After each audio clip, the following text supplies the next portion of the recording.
Hello and welcome to the Arc Flash podcast with your host, John Spier, aka Warhammer. So, in today's episode, we are going to be redefining management. So, to understand this, we have to go through a couple different phases, alright? We got to understand historically what it is,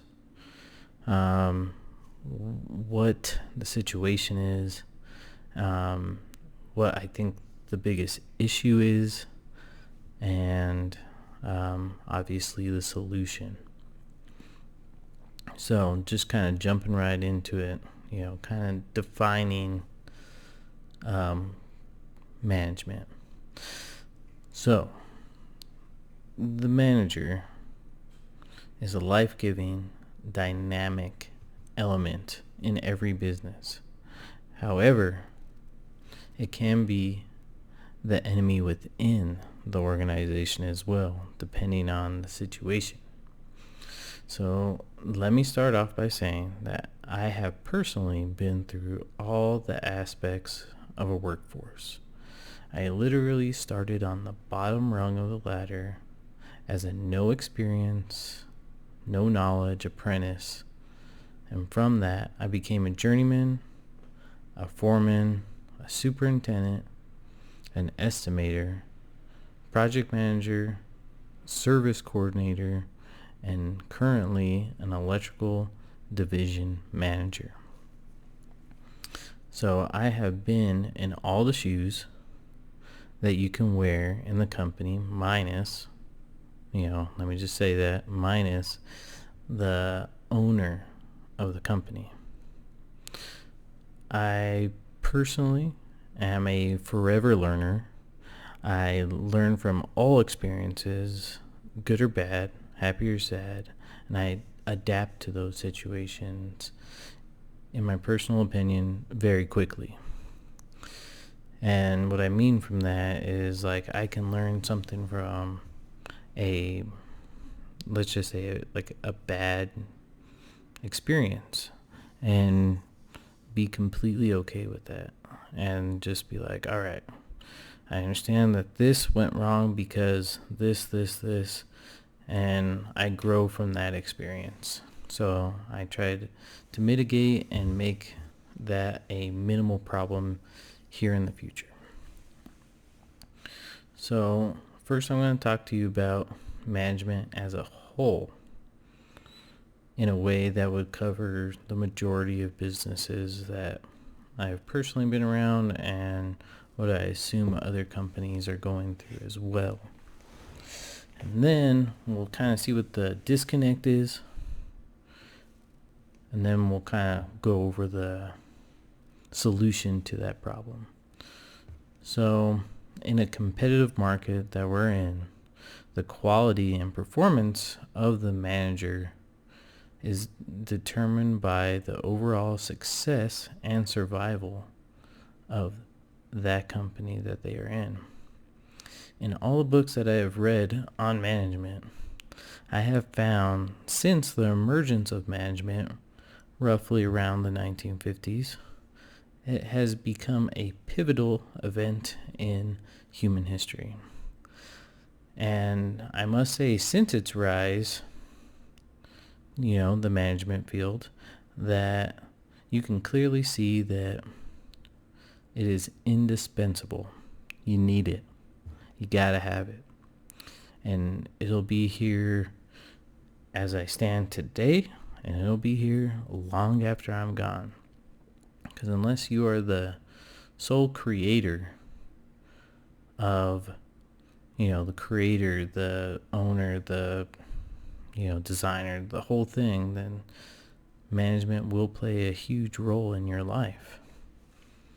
So despite its overall importance, it is the least known and the least understood part of any business, which sounds pretty crazy, right? However, even the people in the business often do not know what their management does or what they're supposed to be doing. how it acts and why, whether doing a good job or not. This typically is how it goes on. And realistically, what goes on in the front office is a mystery to the employees of the company, including the well-informed, intelligent ones. So, what does management do then? If we're going to kind of try to figure out what management is defined, or how at least I see it. And if you kind of dig into it, like the typical answers that you're going to receive is one of two things, and those two things being that it's the guys at the top, the guys with the magic calculator, the guys, that make the decisions. And then the other one is they do their work by getting others to do theirs. So there's two different aspects of what you can kind of see there.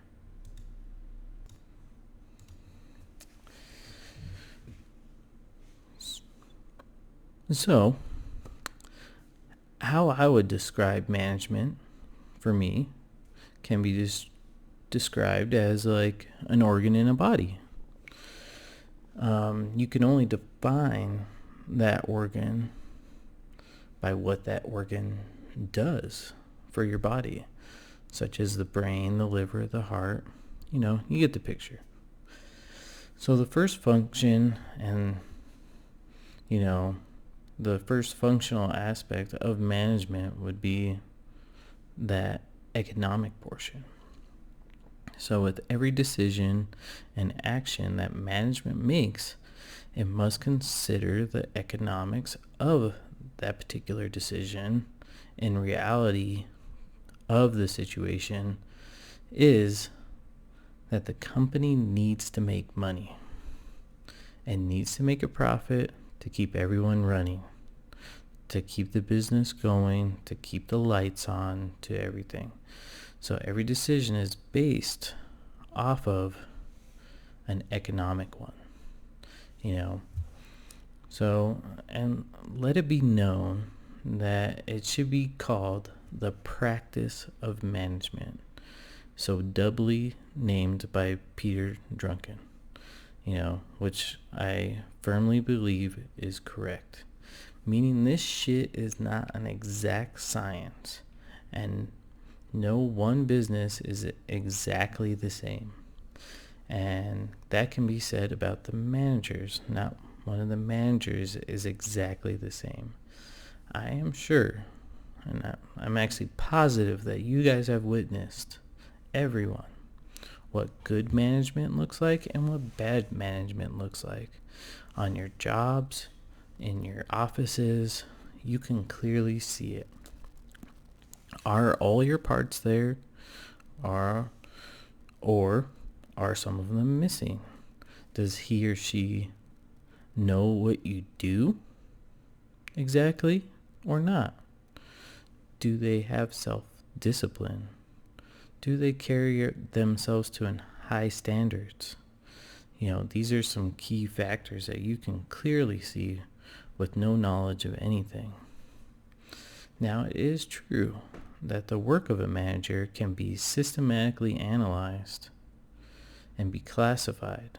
However, the true test to a manager is business and job performance, achievement rather than knowledge. And the second would be workers and workflow and how they navigate through that situation.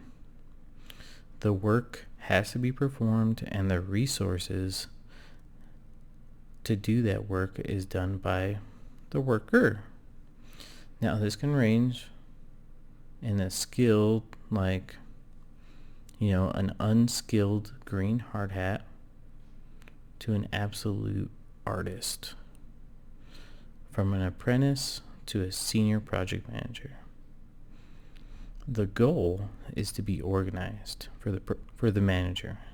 The goal is to be organized. What is the most effective way for your community of people to thrive? What does that look like?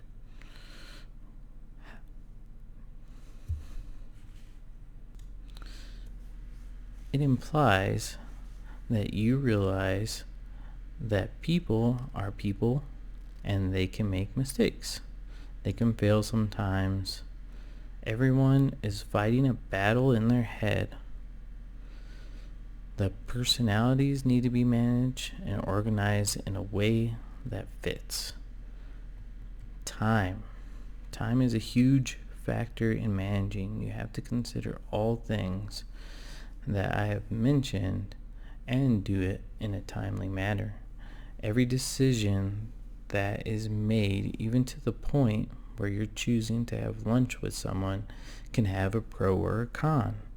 It can mean finishing a proposal or a meeting or meeting a new client for the first time. And what that does long term, because there are some things you can get now and get instant gratification, or there might be opportunity that you feel is long term, but at the end of the day, you need to make those decisions based off the flow of your company.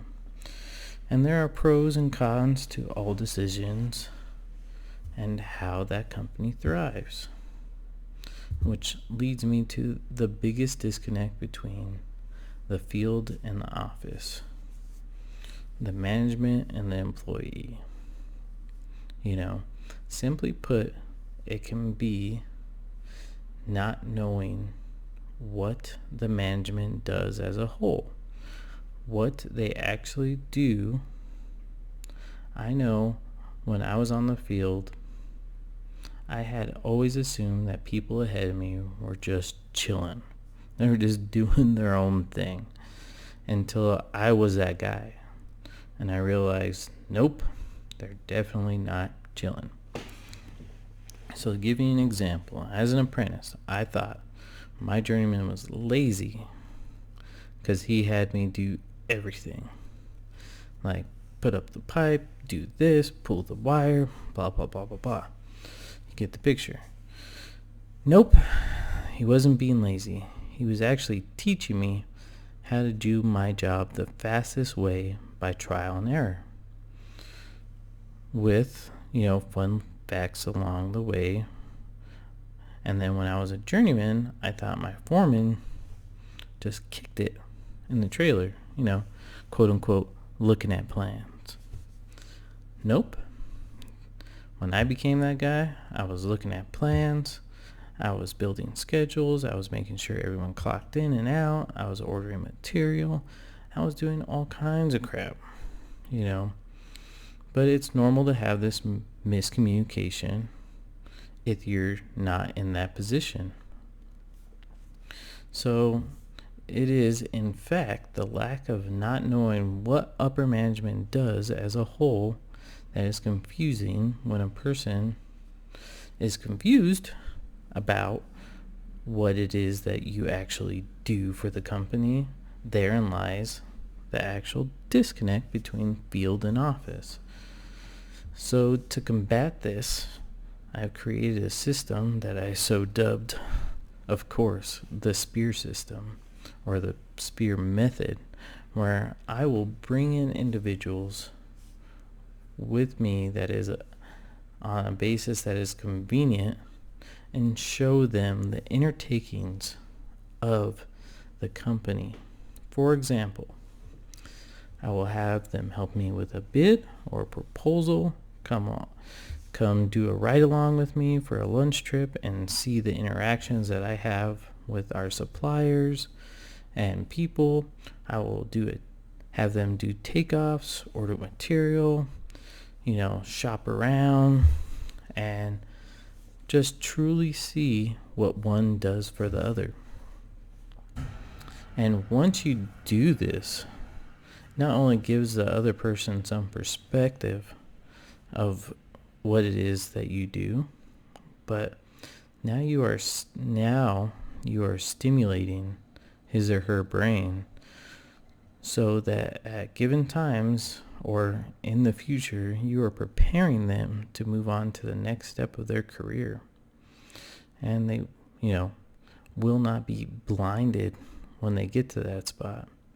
And also, it could lighten the heavy load with a now skilled person that has been learning from you directly and on how you as manager like things done. And these little pieces to a bigger puzzle will create a person who is prepared to take on the new role when the time is right. I truly believe that this gives your team the best chance of not only creating an atmosphere where ideas can be flown in at every conversation, but a place that people also feel like they are welcomed to discuss potential issues or concerns before they even happen.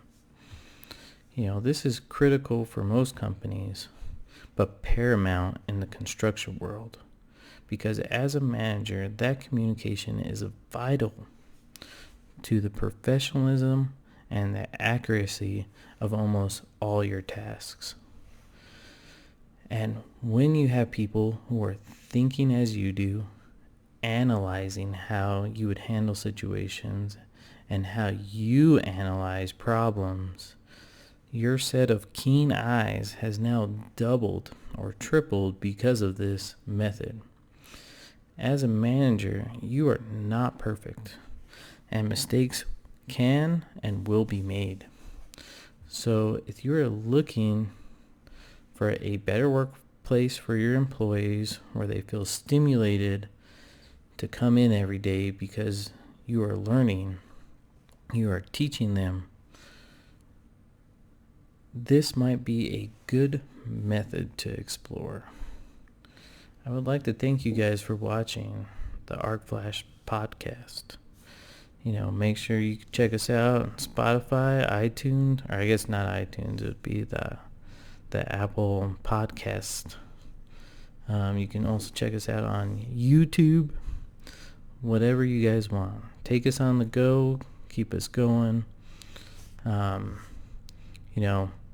If you would like to hear more about this particular method, the Spier Method, please just drop a little note in the comments if you're on YouTube and let me know you want me to go into more detail with that. I kind of gave you an oversight of that, how I do things in the organization that I'm in. So I will be happy to share that because, I think it would be better for the community of managers to know these situations. And, if you're stuck in a spot, that this could probably potentially change that. So I hope you guys have a great day. Please be safe out there. Once again, my name is John Spier. I am with the Arc Flash podcast and the creator of Warhammer Electric, which can be found on Instagram, TikTok, and YouTube. So you guys have a great day. It was wonderful talking to you guys. Thank you so much. Have a good one, guys.